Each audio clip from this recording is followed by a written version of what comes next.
Only in the most egregious cases of clergy sexual misconduct, where there was no question, that the minister had clearly, done serious wrong, that any ministers ever faced any accountability from the UUA, and it was usually not more than just being defellowshipped,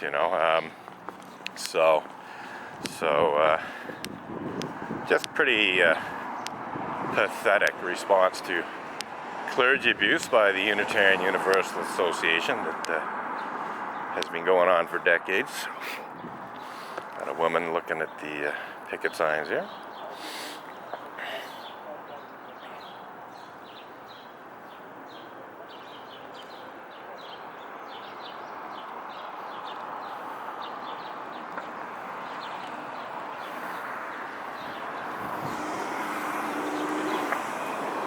Seems a little dumbfounded in every sense of the word.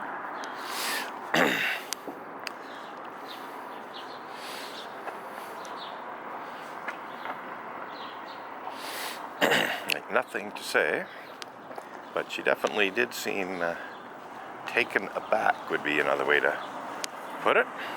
And apparently she's not going to the Unitarian Church of Montreal this morning, so who knows, maybe she had intended to go to the church today and change their mind on seeing the picket signs. I'm sure some people change their minds about visiting or even joining the Unitarian Church of Montreal, or even other Unitarian Universalist Association congregations, when they become aware of the Unitarian Universalist Association's clergy abuse problems. I'm sure it's not the only reason that Unitarian Universalism is in fact a tiny declining fringe religion. To once again quote Reverend Dr. Peter Morales, I do like that term, tiny declining fringe religion. Yeah, that's a pretty good description of Unitarian Universalism these days.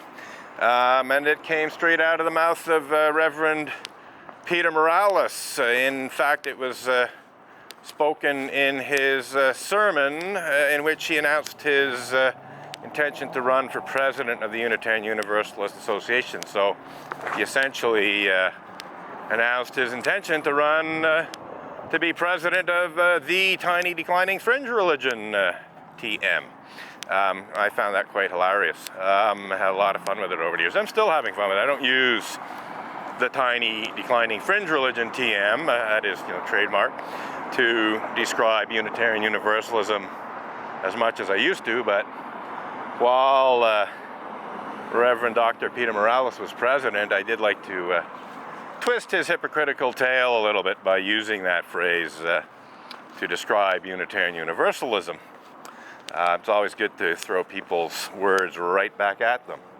And that's more or less what I did with Maitre Marc-André Coulombe, when he falsely accused me of blasphemous libel and various other things. It's the same thing that I'm doing right here at the end of the sidewalk. When I say Unitarian Universalist clergy abuse sucks, specifically sucks, it's a reference to the fact that some Unitarian Universalists thought it'd be a really good idea to start a slanderous and libelous attack blog entitled Robin Edgar Sucks. So it's like, okay, fine, you want to say I suck?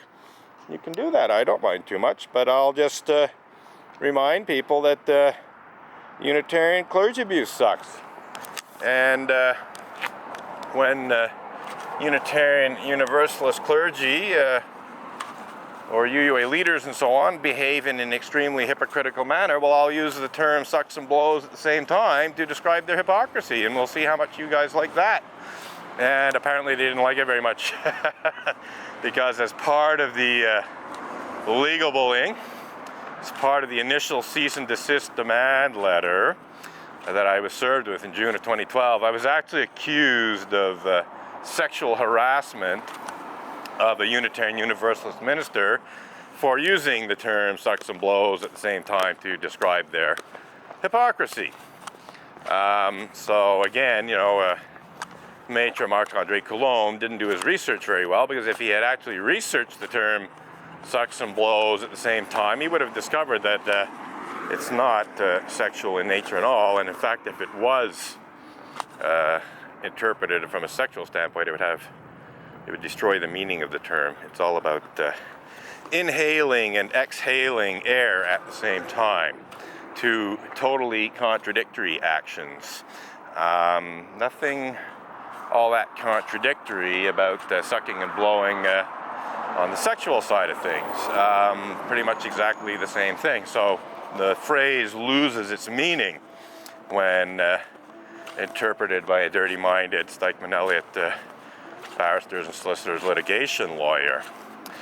So that was kind of fun too, when he actually so foolishly accused me, and the full phrase was threatening and defamatory conduct amounting to sexual harassment of women Unitarian Universalist ministers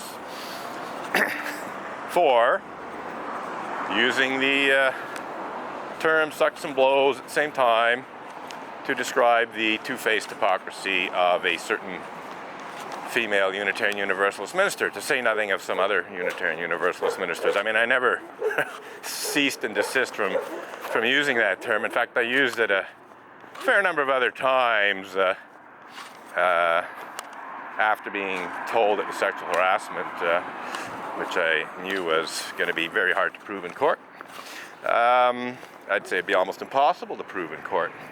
But anyhow, you know, when Unitarians,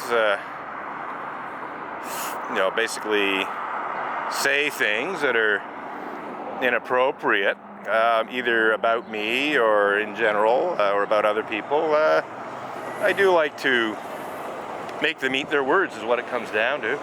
Just throw their own words right back at them and see how they like it, and they usually don't like it very much.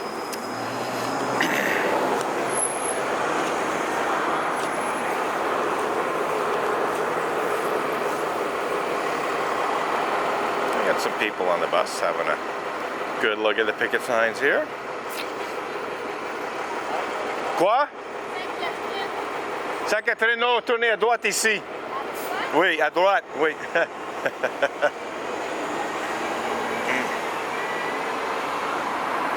She goes.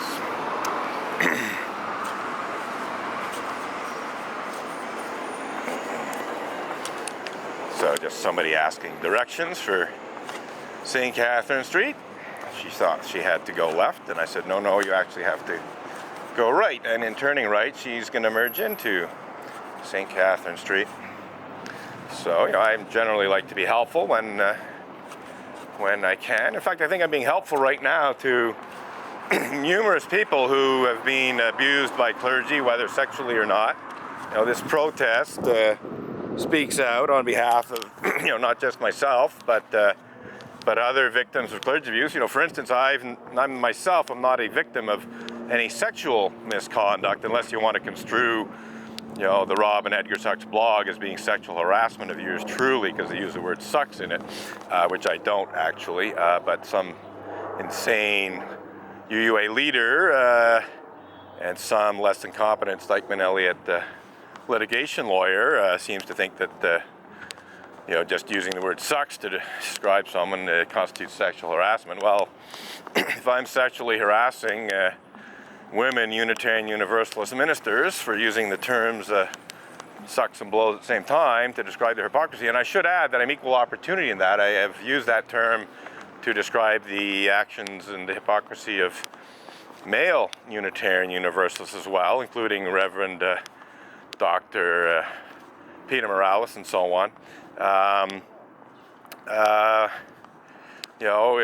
If it's sexual harassment to use the term sucks and blows at the same time to describe the hypocrisy of Unitarians, well, then it's sexual harassment to me when they say I suck in the title of a blog. But I don't interpret it that way. She knows they're not real, but she can't convince herself.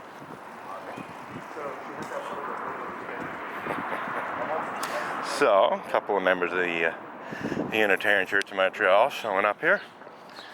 And let's have a look here. Let's see if we got the thing still running. Okay, so we're out. The battery's almost done though, and we're coming up to the end of a half-hour segment of video. So I think I will soon have to change the battery and start a new segment of video. And I might just let the camera cool down a bit before starting it up again, just to let the sensor cool so it can run continuously without problems for another half hour or so, one hopes.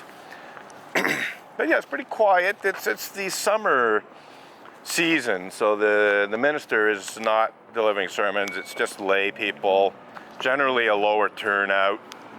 So I haven't seen a whole lot of people showing up this morning, and really only seen half a dozen or so. I still got a couple minutes left in the recording time here, so we'll just let it run out. But yes, you know, this whole war of words, because that's, I think, a very good way to describe it, could easily come to an end if Unitarian Universalists just acknowledge their own abusive behavior, you know, whether it's verbal or psychological abuse, or whether it's sexual abuse. If they would just say, yes, you know, these things happened and they're wrong and we deeply regret it, and we also regret trying to hide it, you know, we'd be a long way towards resolving